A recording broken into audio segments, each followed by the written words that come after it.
The truth about economic literacy. Si se para la importación de productos como la cebolla, ¿a quién beneficiaría? A los productores nacionales. ¿Por qué? Porque toda la demanda radicaría en el producto local y se abastecerían solamente de la producción nacional. In your opinion, do you believe that government should pursue price control policies for basic food items? Sí, porque me parece que en caso de que haya una escasez, por lo menos el gobierno puede tener control sobre el precio de la comida y así quizás las personas que no tienen tanto dinero no se van a estar muriendo de hambre en casos extremos.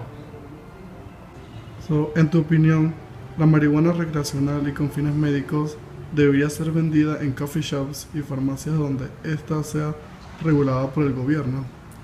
Debe ser, estoy de acuerdo, debe ser vendida en los coffee shops y farmacias después que sea regulada por el gobierno, y esto también va a crear competencia entre las franquicias que vendan la marihuana o algo por el estilo. La calidad va a ser buena porque la calidad tipo del gobierno quizás sea un poco no tan buena. Governments take advantage of society's lack of economic literacy in order to make decisions that benefit a specific political party.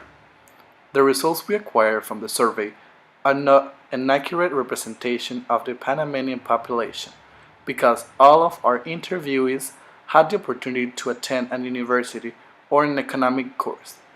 From responses we obtained from the interviews, we concluded that people suppose that governments make decisions to improve quality of life and ultimately decrease inequality in their country. But the truth is, governments are prone to make decisions or policies that in the long run may be detrimental for the people and beneficial for a specific political agenda. People that do not have an opportunity to study economical or financial concepts in schools or university leave decisions like price controls on government's hands, which limits consumer and producers' freedom.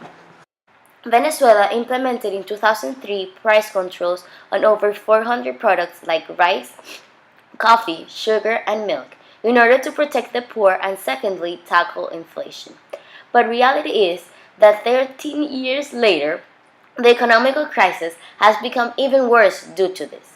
The implementation of price ceilings in certain products created shortages, which in turn hurt those in poverty.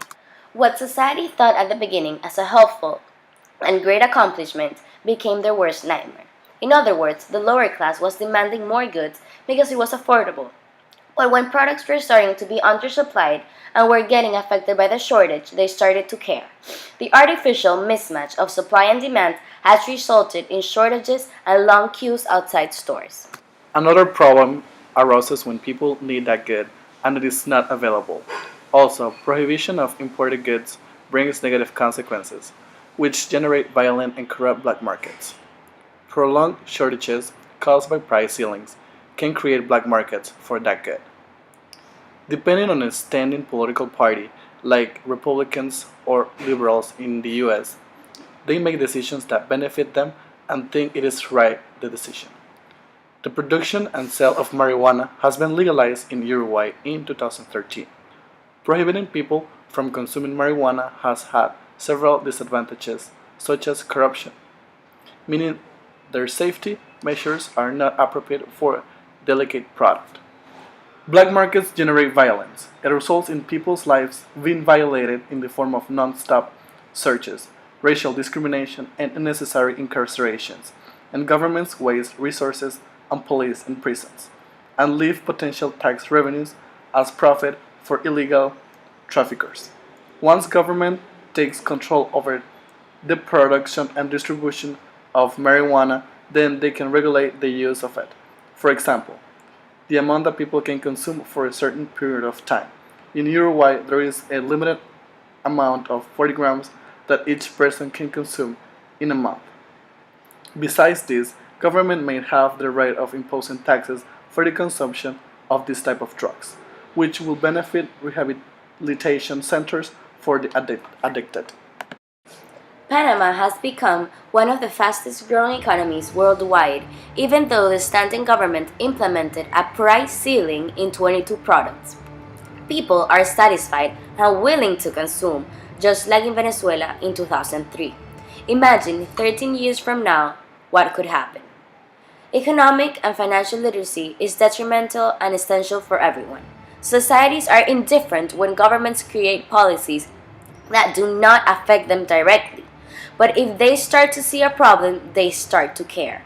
Everyone should understand economics in order to interpret events that will directly or indirectly affect them and evaluate critical issues. Economic literacy improves the competence of each individual for making personal and social issues that will be encountered over a lifetime.